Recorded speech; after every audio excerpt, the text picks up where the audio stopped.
world was young, the mountains green, no stain yet on the moon was seen. Then with a crash came a great ringing shout, Ra, Ra. 3 rings for the elven kings under the sky, 7 for the dwarf lords in their halls of stone, 9 for mortal men doomed to die, 1 for the dark lord on his dark throne in the land of Mordor where the shadows lie. 1 ring to rule them all, 1 ring to find them, 1 ring to bring them all, and in the darkness bind them in the land of Mordor where the shadows lie. It's talking about Tolkien. It's talking about Tolkien, Nate. Talking about the Two Towers book. This is technically Two Towers, Chapter 2. But for the entirety of Lord of the Rings, this is Lord of the Rings, Book 3, Chapter 2, The Riders of Rohan. And it's Aragorn, Legolas, and Gimli. They're walking, and they're walking, and they're walking, and they're walking, and they find the Riders of Rohan. You're right, they're running, they're running. They find the Riders of Rohan, they have a chat, and that's it. See you guys next week for Chapter 3, the Uruk-hai, and... Yeah, all right, bye. It's not an inaccurate retelling of the events that occur, but I wouldn't go so far as to say this chapter is light on plot. It is light on development of this story, but it's chapters like these where you get a ton of world building.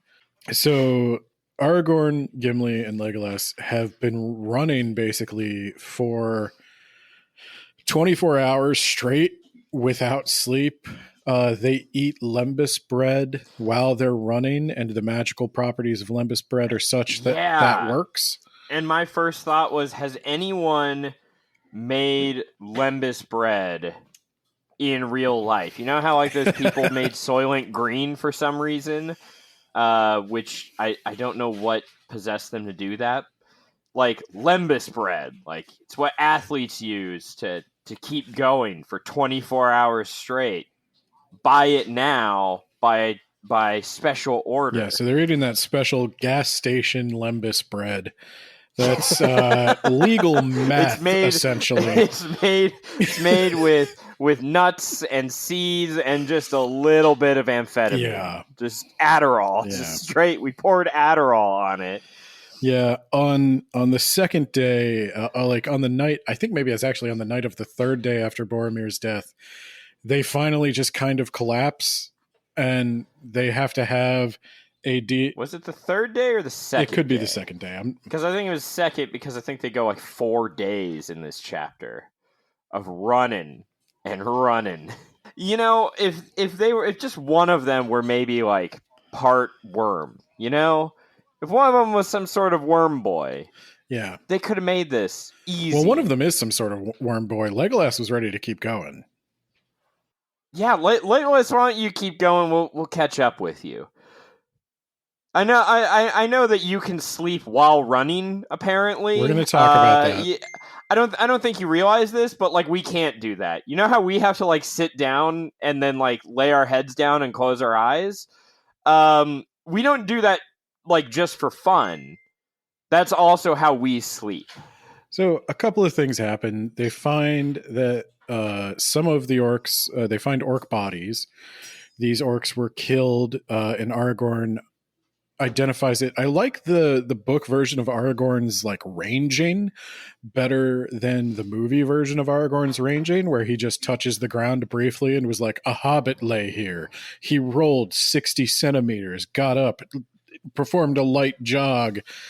No, he rolled a third of a league, Ben. We use leagues and we use fathom, which I think is much cooler than if they... It sounds a little less specific than if they're like, oh, it's 50 miles away. Nah, it's not 90 miles away is Gondor. It's 30 leagues or more. A league has a specific meaning.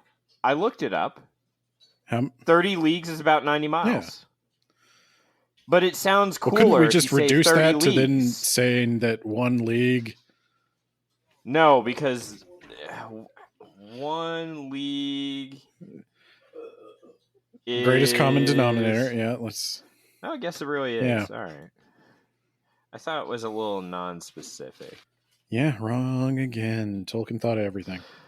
Oh, okay. Nautical leagues is 3.45234 miles. So Yeah, we're going by checkmate, land. Ben. We're going by land.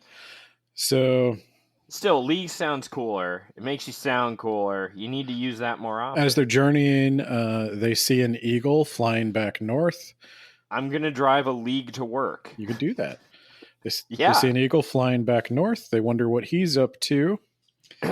Oh, we're just jumping into this. Okay. Yeah. They see an eagle, which is from the last chapter 2, when Aragorn sat on the seat and he saw a flying creature.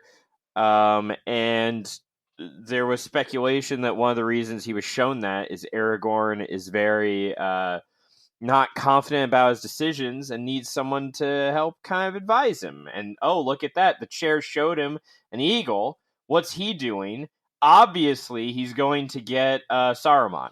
And Saruman is going to get them. And now he's on his way back from picking up Saruman and heading to Lothlorien for some reason. Yeah. Yes. He's just heading north. We don't know. There's a lot of things in that direction, Ben. So he could be heading to the Shire. You don't know. I don't know. The Shire is north.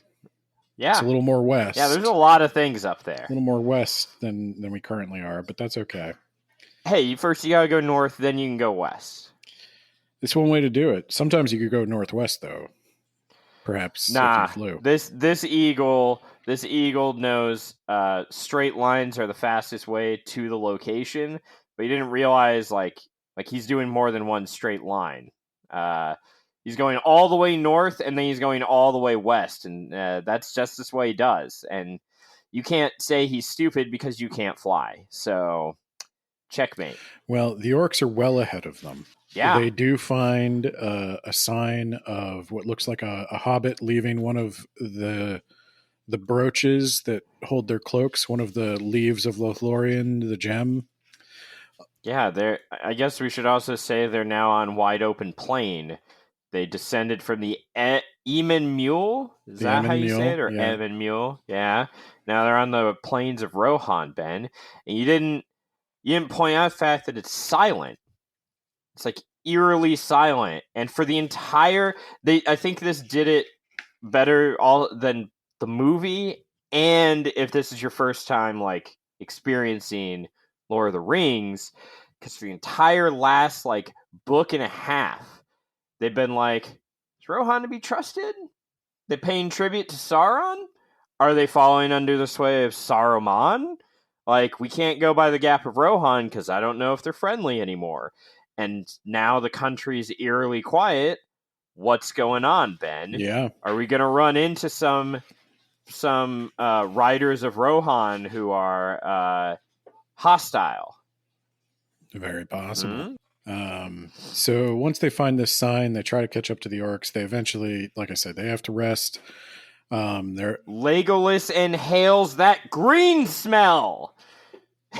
They touch down on the grass, and he goes, and they're all full of energy again, Ben. Okay, I think maybe you've been eating some lembas bread. That's the first night. So there is a debate whether they need to rest or keep going. It is a very D&D adventure debate. Yeah, Gimli is like, look, not all of us can ride a horse bareback and walk over grass without leaving trails and walk on snow with their superior elven bodies. Some of us need to rest, and like rest, like where you sit and lay down and you don't just dream while running. And Legolas is like, I bet we can catch him. That's the only way we're going to catch him. And Aragorn is like, how can we break the tie? They both look at him like, you're the boss. You give the choice to an ill chooser, said Aragorn. Yeah, he is not at all confident. Since we passed through the Argonath, I don't know what I was thinking. Since we passed through the Argonath, my choices have gone amiss. He fell silent, gazing north and west into the gathering night for a long while. He's gazing back to basically the Mines of Moria. Yeah.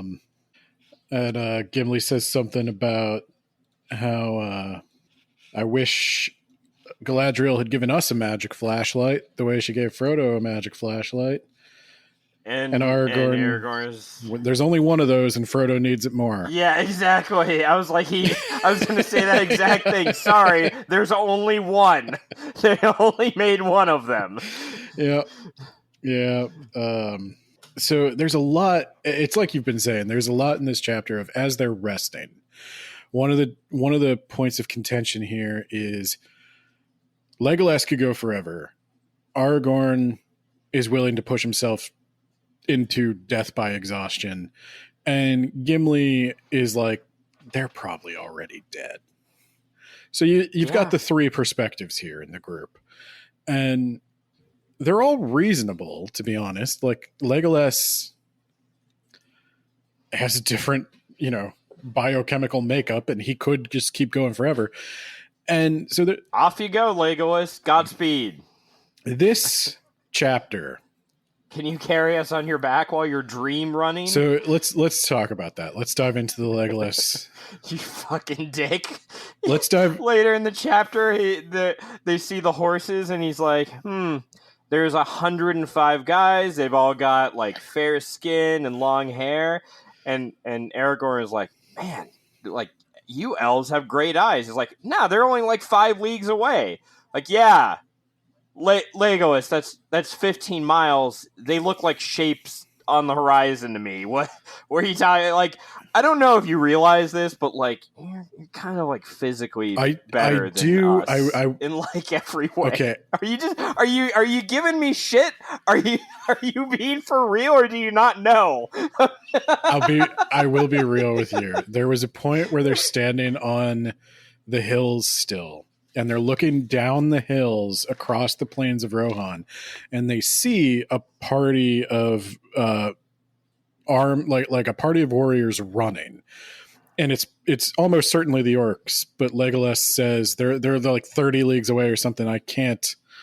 I can only make out that they're armed folk. I can't make out what species they are. 90 miles away. And I was thinking to myself, very sorely tempted to do the math of at what point does the curvature of the earth become an issue? That was my wonder too. For seeing this. Because Tolkien labored long and hard on this point. Middle Earth is round. It is a sphere, so...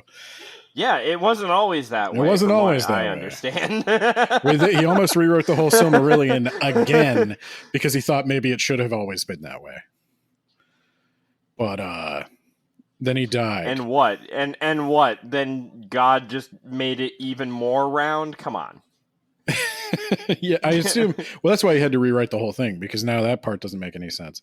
But yeah, so this chapter, if you've ever played Dungeons and Dragons, and I suspect many of you have, you may notice that I think in every edition, elves don't need to sleep. Yeah, they do a 4-hour restorative meditation, and it pisses me off every time I'm DM. I'm like, oh, who's going to set watch? Oh, don't worry, guys. I'll set watch because I can get a full night's rest on just half the amount of sleep. But weirdly enough, they do set a watch, and Gimli has to go first. Yeah, fuck you, Gimli. What if you're like really tired, though?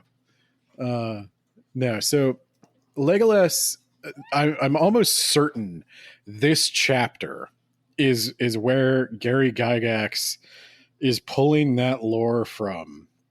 Because they've mentioned it before that Legolas can kind of like, we've talked about his memory, how elves do have a perfect memory of their life, and they kind of wander off from time to time. Like remembering something for them is literally like experiencing it again. for the first time. Yeah, with your But that also, when he was telling Gimli, well, at least we'll always be able to go back to Lothlorien in our perfect eidetic memories, right, guys? but that does also make them more susceptible to the fatigue of the world. Like, there's a reason you forget, or there's a reason you soften memories. Legolas. So, yeah, baby. Legolas.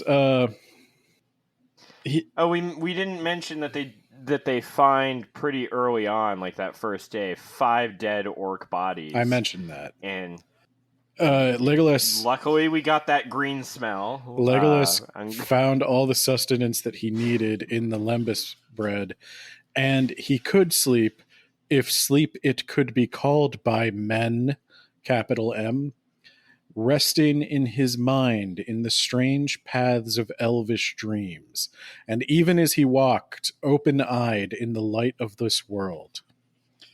So he was sleeping while walking, and then when he finally does sleep, he does the D&D like 4-hour trance where let me see, because I did mark this. Yeah, I think oftentimes Aragorn wakes up and Legolas is just already awake. Oh, it's mentioned like every night they're out. It's mentioned. Yeah, why are we making Gimli? Like, okay, I get it. It's funny to make him do watch, but like, come on, you're right here. Yeah, hang on just one second. Yeah,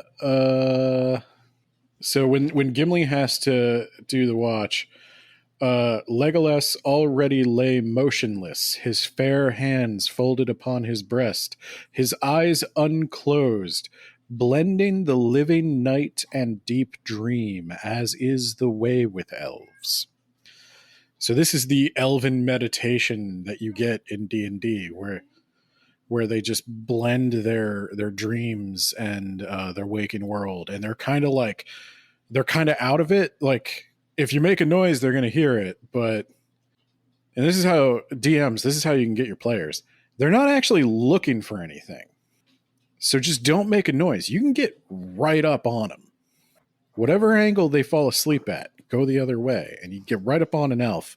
And you smack it. Just like this mysterious old man does. Yeah. They run into Eomer. Similar. Oh, is that how you say his name? Name's said in the movies many times. Yeah, but the movies, I mean, do I trust the movies when Frodo is a little bitch boy? Well, Eomer is done pretty different in the books, I would say. he's kind of an asshole and untrusting at first, and then like he turns pretty quick when he figures out who these people are. Yeah, and we'll get into that. This chapter, everything with Rohan, very Beowulf. Very. I have never read Beowulf. I've been assigned it at least 2 times, and I have managed to not read it. We're gonna have to read it. Fuck. We're gonna have to read it for this. No, let's do it for an episode of Words About Books. That way, I'm not reading for nothing. Ben. Okay. Okay. It could be an episode of Words About Books, or it could be a special episode of talking about Tolkien, because Tolkien did translate Beowulf. In Beowulf, like the way Aragorn talks to Eomer or Eomer, I'm sorry if I'm saying it wrong, but the way Eomer and Aragorn talk to each other, very Beowulf, very like formal. Yeah, I was actually gonna mention that because that stood out to me. It's definitely 2 like foreign dignitaries talking, kind of. They need to like boast of their accomplishments. They need to talk about their rank, their lineage. Behold, the sword reforged. It was once broken, but now it is whole again. I am your king. I like when he shouts Elendil with no context in his face. That is probably what they will shout in the bedroom when he finally becomes king. Elendil! Age of Man! Elendil! Aragorn threw back his cloak. The elven sheath glittered as he grasped it, and the bright blade Anduril shone like a sudden flame as he swept it out. Elendil, he cried. I am Aragorn, son of Arathorn. See, Elendil had nothing to do with any of that. I am Aragorn, son of Arathorn, and am called Elisar, the Elfstone, Dunedain, the heir of Isildur, Elendil's son of Gondor. Here is the sword that was broken and is reforged. And of course, Eomer has heard of this sword, even though goddamn the right men of he the, and has. this is the other interesting Beowulf thing. The men of Rohan, they're wise, but like kind of like streetwise. They don't write books, but they do have songs. So they're like an oral tradition society. And I think they are very much meant to be like the old English, like Anglo-Saxon society of Beowulf. And Eomer, of course, like this is basically a real ID, this sword. He knows exactly what that is. But we also get Eomer's rank and lineage. He does identify himself the way Gimli does in the movies. The give me your name, horse master, and I'll give you mine. And then he's about to fucking fight all 200 of them for daring to say something about Galadriel. Like, oh, maybe you guys are weird sorceress people if you went through that cursed place. And he's like, he puts his hand on his axe. Like, what are you gonna do? You're surrounded by dudes with spears pointed at you and bows, but Legolas is like, yeah, while you guys are all murdering Gimli, I will fire an arrow through your face. We're gonna get at least one of you if you try that shit. And Aragorn jumps in between them and smooths it over, and he's like, "Hey, I'm your king." So Eomer says, "Yeah, I am named Eomer, son of Eomund, and I am called the third Marshal of Riddermark." Yeah, I was gonna ask A, what that is, and B, what the mark is. And I guess the mark is Riddermark, right? Is it Riddermark? I think I believe read so, it as yeah. like Ridermark, but yeah, okay. I believe that's the bulk of the territory of Rohan is the Riddermark, and as third Marshal, Eomer is Lord of the, I guess, Eastern Quadrant. Like, I think. Sorry, but I only talk to second marshals or above, buddy. So. I don't actually know off the top of my head if they are listed in order of rank or just like there are 4 of them. I mean, maybe they're not listed in order of rank, but like we all know secretly, like unofficially, number 1 is the best one. Yeah, I believe he is the nephew of King Theoden. Ah, so it's nepotism. Yeah, it's nepotism. It's a feudal society. Yeah. How dare you? I want a meritocracy. Well, you have to wait a couple of ages for that, and then maybe not even then. But yeah, I definitely love the way they address each other. The formal, like, they have to give their lineage, they have to give their rank, they have to give what they're there for. And of course, the conversation with Eomer drops a lot of lore. Like, throughout this whole chapter, we get a lot of asides and stories about things that will come into play, but have not come into play yet. And I think this is another one of those chapters where people get a little bored because they don't realize that this information is going to be relevant. It doesn't seem like it will. It seems like they're just breaking into. Well, if you're bored, then you just read another book. Yeah, you can. Yeah, that's right. Fuck you. We don't need you. We're gonna be inclusive over here. No, sorry, exclusive. Fuck you. We're better than you. But Age of Man. So, if you've ever read Beowulf, and I know Nate hasn't, I haven't. Yeah. It's a common thing in Beowulf too, where they'll be telling the story, like the Beowulf poet is telling the story, and then for like 500 verses, he'll just go off on a tangent. And a lot of the epic poetry, or like the heroic poetry of the sagas and myths, and we really only have the one Anglo-Saxon poem, Beowulf, but maybe there were more. They all tend to reference each other, though. And they also combine a lot of like real history, which muddies things up a bit. And that's the tendency of an oral history that's eventually written down, is like it starts off like an oral history, and then Sigmund, he didn't just beat a big guy named Fafnir, he beat a dragon named Fafnir. And then that's canon. That's what really happened. I don't know why you're trying to dispute this. Fafnir was real. And he got his ass kicked. So but we get a little bit of lore. There's an interesting conversation between Legolas and Aragorn about Fangorn Forest, where Legolas asks Aragorn, what Celeborn told us not to go into Fangorn Forest. Do you know why he told us that? Because it sucks. And Aragorn's like, honestly, if Celeborn, there's always been a lot of rumors that it's like a haunted forest or a cursed forest, and I would have just thought It's always haunted or cursed, guys. Every forest you've been in has been some flavor of haunted or cursed. They talk about that. Yeah, there's that first forest, the old forest, where the trees tried to suffocate your companions.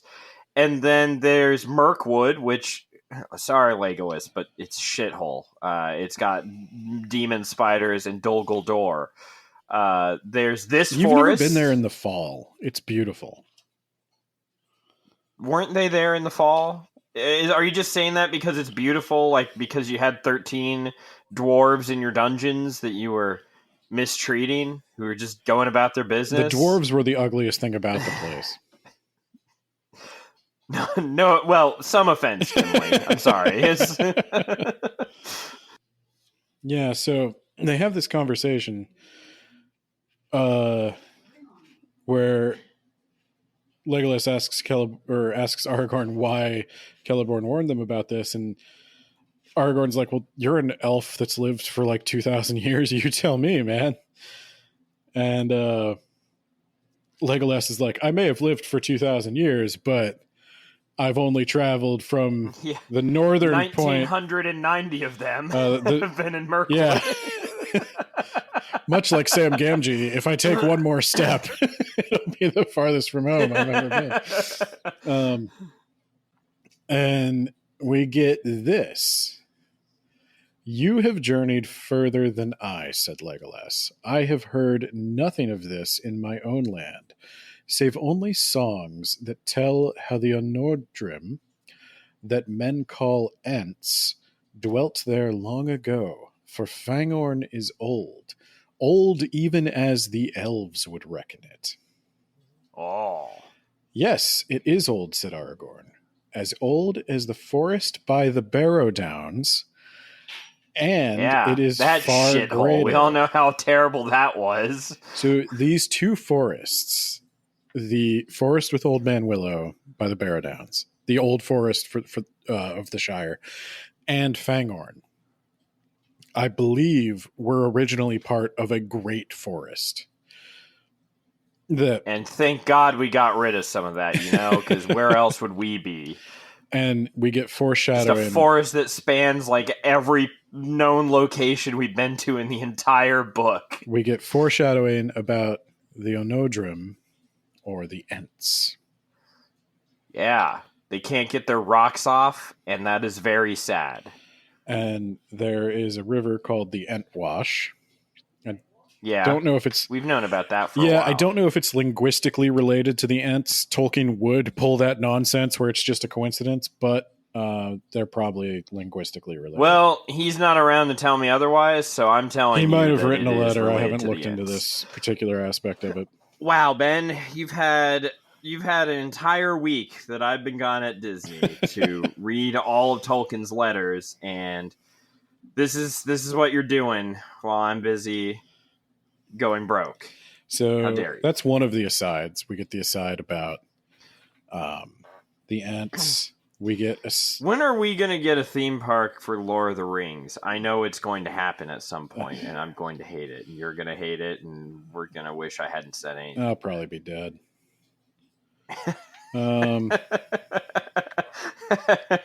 No, Ben, we're preserving all life because we're going to have a population crisis. So, like, we're bringing you back.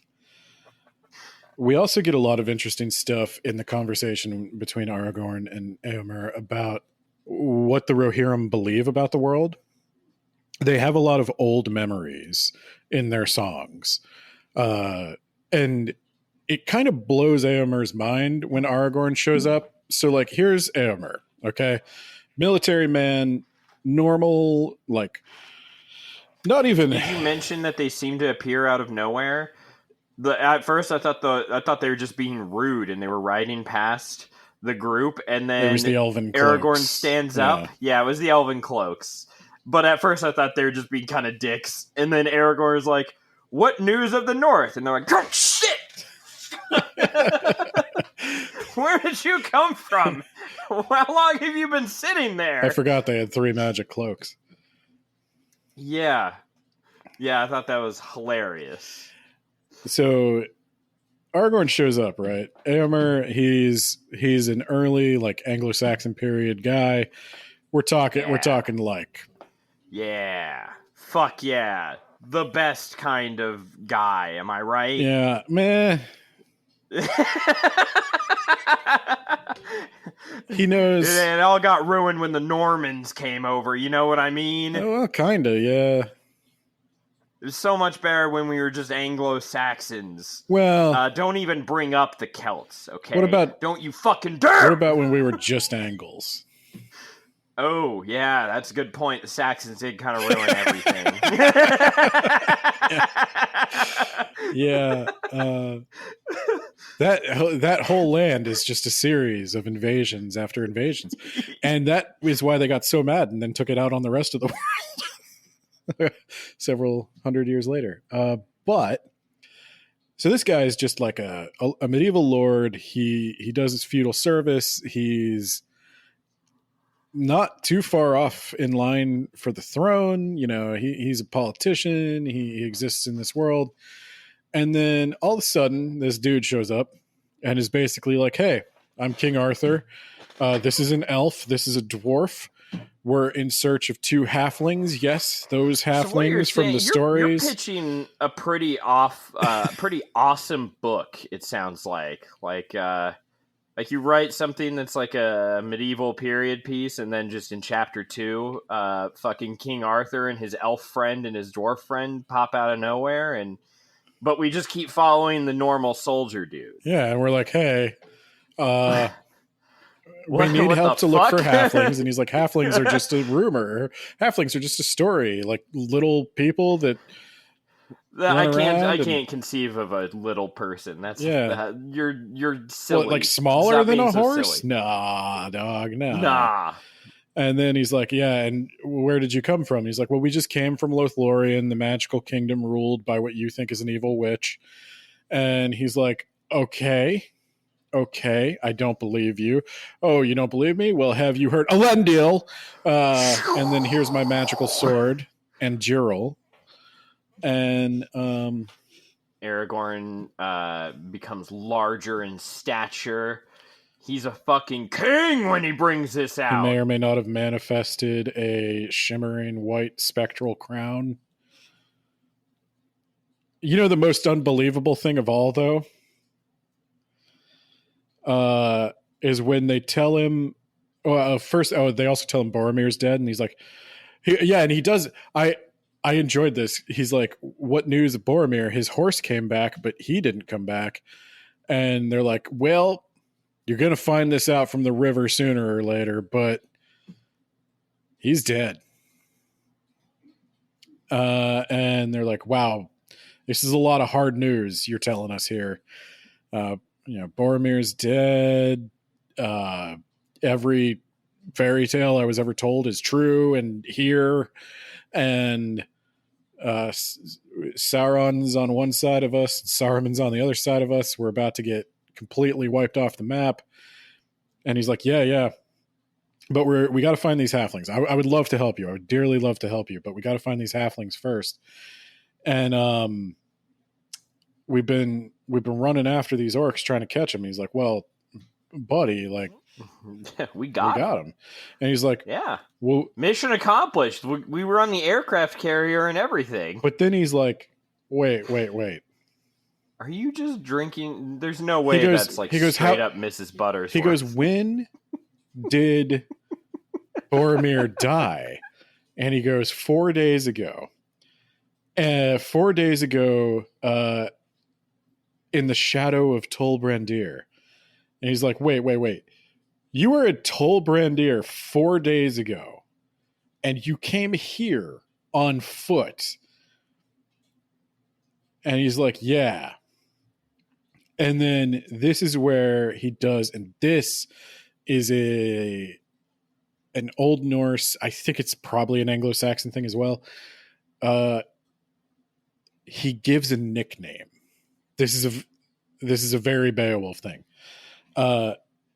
Wide wonder came into Eomer's eyes. Strider is too poor a name for the son of Arathorn. Wingfoot I name you. This deed of the three friends should be sung in many a hall. 40 leagues and 5 you have measured ere the 4th day is ended. Hardy is the race of Elendil. I would like to imagine that, like with Beowulf being the only surviving Anglo-Saxon poem, can you imagine the world where the only surviving thing about Aragorn is that he once ran 45 leagues in 4 days? 135 miles. He ultra marathoned. And this dude's like a pack-a-day pipe smoker, you know? Like... And he was only subsisting off of bread. Yeah, and he only ate bread. He only ate bread and smoked pipe while he was running 135 miles. It does actually become more impressive the more we talk about it. But this nicknaming, giving somebody a nickname, often accompanied by the exchange of gifts, and of course he gets 2 horses. Yeah, it would have been 3. But Gimli didn't want to ride a horse. Yeah, and so Legolas is like, you can ride with me. Take that saddle off. I only do it bareback. He does say that, and it's hard not to laugh. And Gimli is like, you motherfucker. I told you I didn't want to ride a horse, and now you're like, let's do it without the saddle. That'll make it easier. For me. Legolas, I've got a nutsack, I presume. And while dwarves don't use it very often, I presume it's still not fun to have it like throttled. Yes, and then this is where we also find out that Eomer has, this is his territory, the Eastmark. He has removed all of the herds and herd folk. That's why it's so silent. Yeah, because they're in the path of the war with Saruman. We also learned that they do not pay homage to Mordor. Years ago, they tried to buy horses. They were refused, so they just stole them, and they only stole black horses because it went with their aesthetic. It would have been weird if the 9 were riding like brown or white horses. And this is, well, so that is a thing.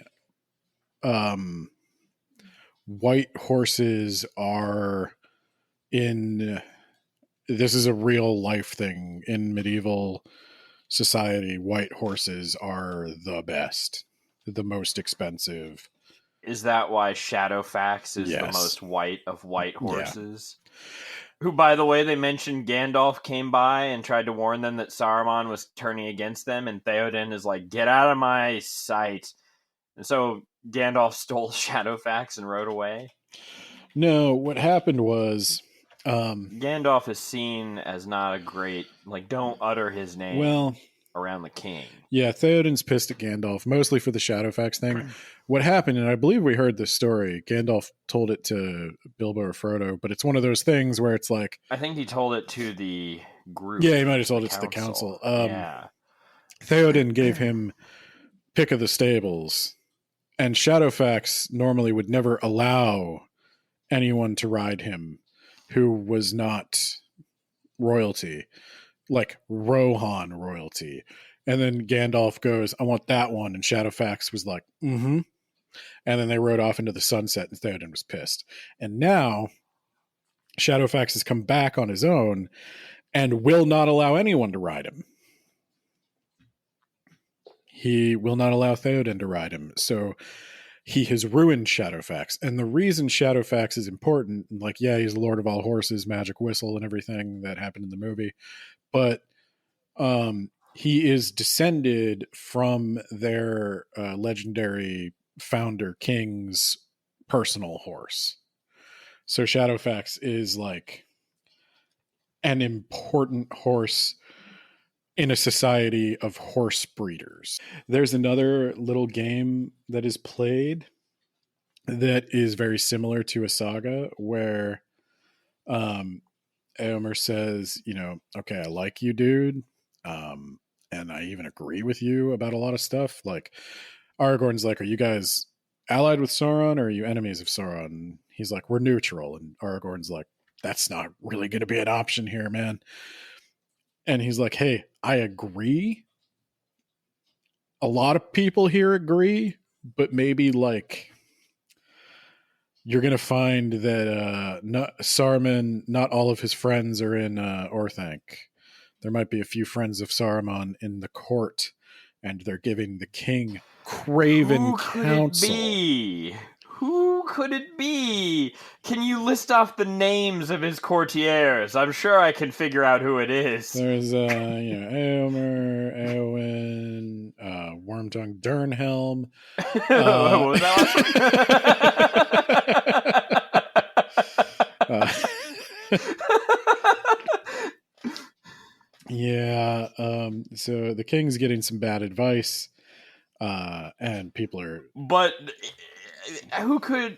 His name is Wormtongue. That's a trustworthy name. Well, this is another thing with the old stories and sagas: is things are often also just named what they are.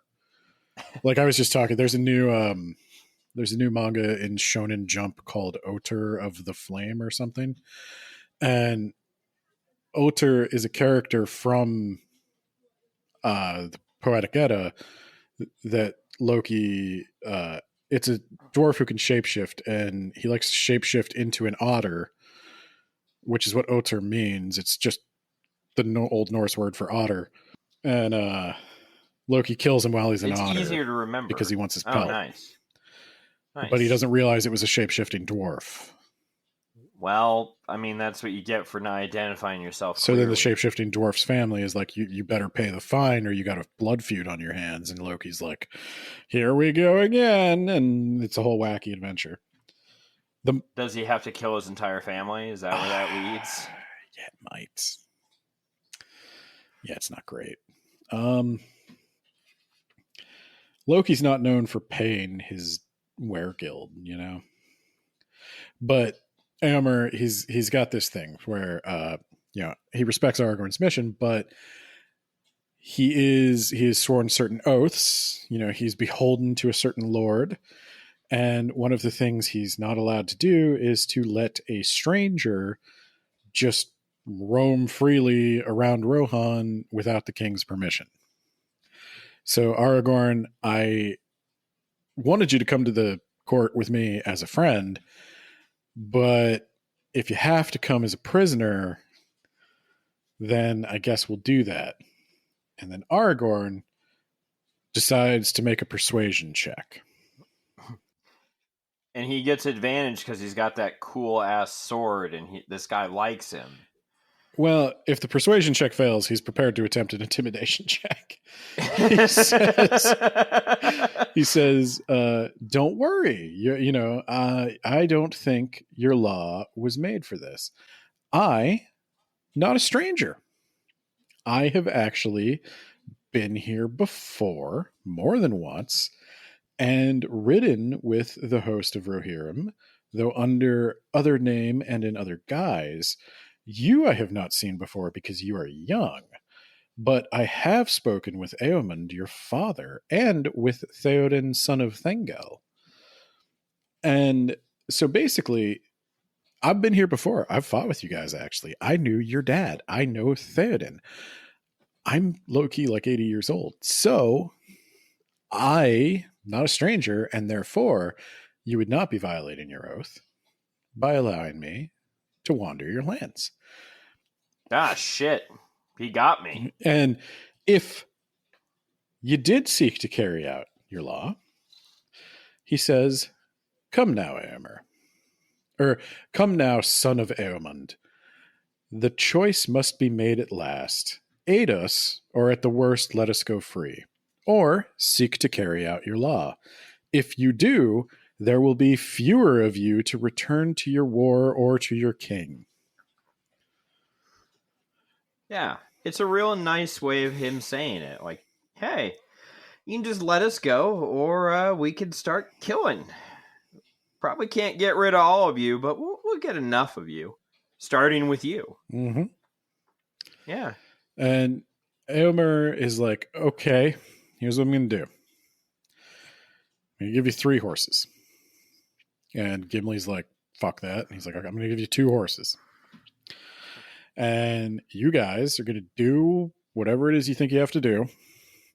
And then you're going to come to the court and explain to the king what you're doing. And yeah, this is Blades in the Dark. They rolled a 4 or a 5, so they got what they wanted, but they also got a consequence. And if you don't, Aragorn, if you don't show up, they might just kill me. Okay, so you gotta come back, right? And Aragorn, being an honorable dude, he will do that. So he's got just these conditions. Come back with the horses. You got to return the horses and meet with the king, and everything will be good. Then they ride out to Fangorn Forest. They find the pile of dead orcs that the Rohirrim killed and burned. And there's a mound built. They had time. There's a mound built for the warriors who died. Their spears are sticking out of it, marking the spot. And they camp near Fanghorn, and they're telling Aragorn's very careful to tell Gimli, like, we can have a fire, but don't chop any living wood, only dead wood. And Gimli's like, oh, dead wood? That's what I have in my bedroom. Yes, and your sex life terrifies me, Gimli, but you could. There's a reason you don't see any dwarven women, Aragorn. Gimli says they chop down the trees. Why can't we? And Aragorn points out, well, they didn't stay here overnight with 3 people. There were 105 of them. How many were there, Legolas? 105 of them. Okay? Armed to the teeth with spear, sword, shield, and horse, which, by the way, is actually a pretty accurate armament for a cavalry in that time. Wooden shield on the back, sword on the hip, spear out front. And I was reading something about, like, why don't, like, this is a thing in all period stuff from, like, medieval times, even in, like, the samurai stuff too. Most wars were fought with spears. Like, spears are a much better weapon than a sword for... Yeah. I know that from Total War Shogun 2, where your main unit is spear unit. Yeah, the sword is kind of the sidearm of any medieval kit. Like, you're not... It's not the rifle, you know? But somebody was pointing out, like, it's probably a lot safer to have a bunch of stuntmen riding at each other with rubber swords than it is to have even, like, the fakest spear. Yeah. So, whoops, I knocked you off your horse on accident. I guess you're dead now. My bad. Yeah, so I think that's why you'll never see it in a movie. But yeah, Tolkien knew that they used spears. That's what CGI is for. Yeah. CGI some spears in them. Yeah. That's what we need. And then a weird old man in white shows up at the edge of their fire, and they're like, "What the fuck?" And Gimli is like, "Saruman." But he also has the pointed hat. He also has Gandalf's hat. Yeah, he has a hat, not a hood. And Saruman would never, like, he hates hats, you know? He would never go around with a hat on. He and Gandalf strictly both a hood went man. hat shopping once, and they both almost picked the same hat, and then the guy complimented Gandalf first. And ever since then, Saruman will not decorate his That head. is a Saruman thing to do. That's very Saruman. Yep. So this old man drives away their horses. And I guess he didn't know we had to return those. So yeah, that was real not cool of him. Yeah. Then the chapter ends. So this one was kind of meandering, but I think we touched on most of the big points. I did have a couple little fun things though. So I read a lot of Old English, Old Norse stuff. And most of the time, like when it's like Gandalf Greyheim, like I know what Greyheim means, you know, I can deal with that. There were a couple of words that challenged even me, and I'm wondering if maybe you know better than I do. Ear. Did you say ear? No. Did I get it? Did I guess the word that you had trouble with? No. The wind is north from the snows, said Aragorn, and ere the morning. Oh, is that what you meant, ear? Yeah. And ere the morning it will be in the east, said Legolas. But rest if you must, yet do not cast away all hope. Tomorrow is unknown. Reed is often found at the rising of the sun. I had no idea what REDE means. I looked it up. What is it? Advice or counsel. Okay. I guessed that. It is. But I was like, I don't understand why it would be. And Legolas also was like, wake up, everyone. It's a red dawn. He does that in the movie, but his explanation's a little dumber because he's like, blood has been shed this day. It's like, but like, how much blood needs to be in order to make a red dawn? Because I feel like blood is shed like every day. They're talking about Saruman. It is ill dealing with such a foe. He is a wizard, both cunning and Dwemer crafty, having many guises. What do you think Dwemer crafty means? Or do you know? Dwemer crafting? Dwemer crafty. Oh, Dwemer crafty. Dwemer -crafty. Well, the Dwemer are dwarves in Elder Scrolls, Ben. So I can only guess that it has something to do with them. It means Dwemer means illusion or delusion. Or delusive. Yeah. Ooh. So being Dwemer crafty means he's good at disguising himself, basically. He's good at tricking you. I did not know that. Oh, yeah, and their hearts are heavy because Saruman is exuding his influence on the region. Yeah, and sapping their will. That was the one final thing I wanted to talk about was Saruman's actually doing shit now. Yes, Saruman's here. He's slowing them down. He's put some kind of aura on this area that is boosting the morale and the energy of his orcs and dampening the energy of anyone who would get in their way. And Aragorn is at his maybe most pessimistic here. Oh, there's actually one other point I wanted to raise, but we'll get to that.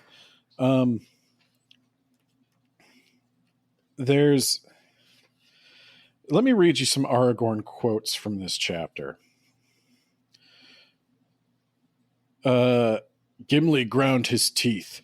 This is a bitter end to our hope and to all our toil. Basically thinking now that the hobbits are lost forever. Aragorn replies, to hope maybe, but not to toil. We shall not turn back. We're going to keep running until I see a body. And I expect to see a body. In fact, I demand a body. I won't be satisfied until I get one. Let's see here. So he's talking to Eomer, and he says, Eomer's like, the world's turning upside down, man. Who's to say what's right and what's wrong anymore? How shall a man judge what to do in such times? And Aragorn replies, as he ever has judged. Good and ill have not changed since yesteryear, nor are they one thing among elves and dwarves and another among men. It is a man's part to discern them, as much in the golden wood as in his own house. And he's basically saying, it doesn't really matter what the context is. Right is right, wrong is wrong. And you don't get to change your morality just because the conditions of survival have changed. Basically, you have to do the right thing no matter what. And that's what Aragorn's going to do. Okay, but what if I don't want to? But you will. You don't have to explain it to me, man. But you are going to have to explain it to Elf Jesus, okay? Damn it. Speaking of elves, what does an elf look like? This has been a recurring theme. Hot. When Eomer first finds them, Aragorn gives the name Strider. And Eomer says, that is no name for a man that you give. And it is and strange too is your raiment.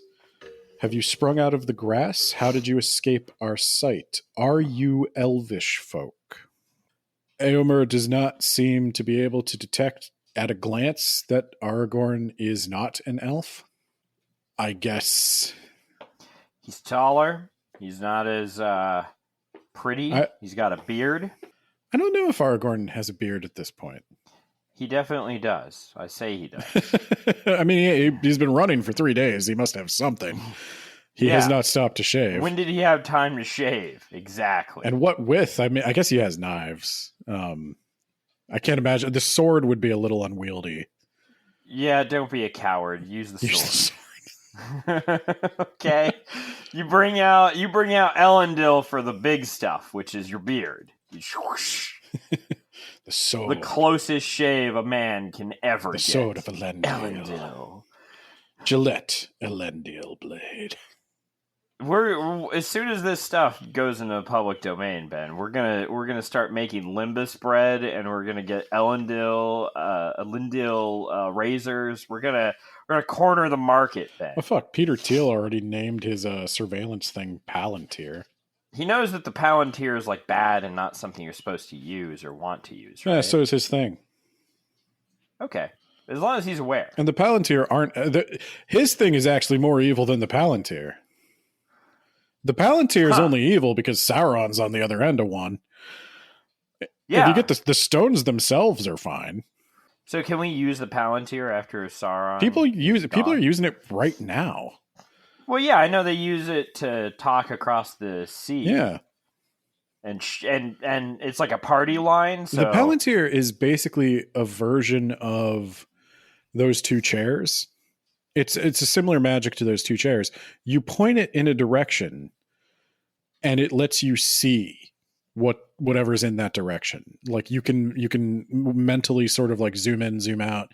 You can listen in. You can mentally communicate with somebody who's also holding one if you're looking in their direction. There's nothing about it that compels you to do evil. The thing compelling you to do evil is when Sauron's on the other end and you make a mental connection with Sauron and you let him whisper shit in your ear. Yeah. Because that's what drives Denethor insane. if we get rid of Sauron, can we use the Palantirs again? Yeah, I think they might yeah. even keep. I don't know if the one in Gondor's destroyed. Yeah, and once we raid Mordor, we can get that one too. I think Mordor. Yeah, I guess they could. Yeah. Yeah. Yeah, maybe they do. That's the sequel, The Quest for the Palantir. Hell yeah. But yes, I think those are all my points. I thought it was interesting that Eomer didn't know that Aragorn was not an elf. I think he does mention Gimli being short. Though everyone is shorter than Eomer, he's like 6.5 feet tall. Yeah, fucking age of man, Ben. So how are you? I'm going to ask, how are you liking the interactions between Eomer and Aragorn? Are you liking the human societies as they're portrayed? Like, yeah.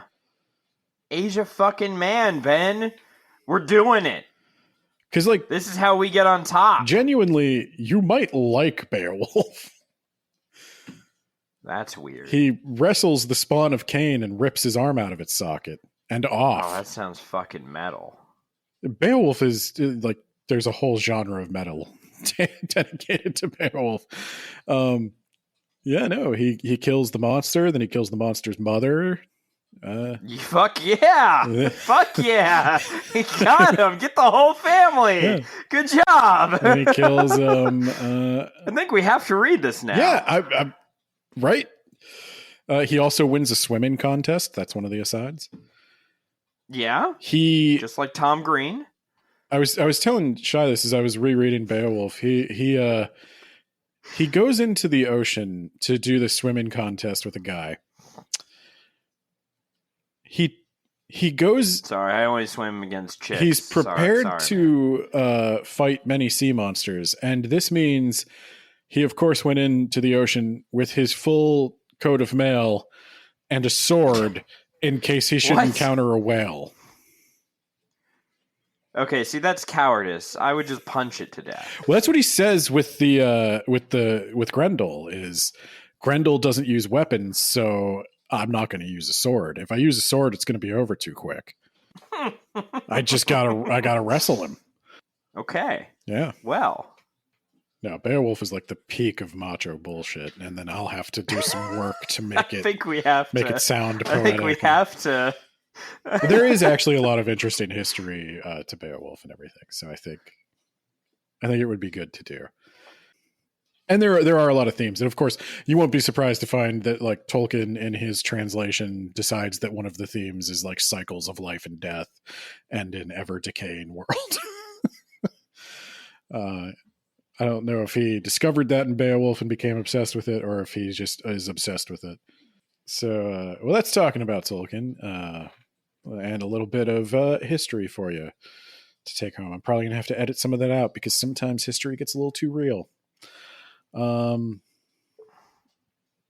don't think patrons on this, so I think next time we'll just have to hope. Yeah, we don't think patrons on this, but if you want to become a patron to fund me out of the retirement hole that Disney put me in, go ahead and do that. If you would also, like to hear... it helps us resist the evils of Etna, who is currently fucking me over on claims.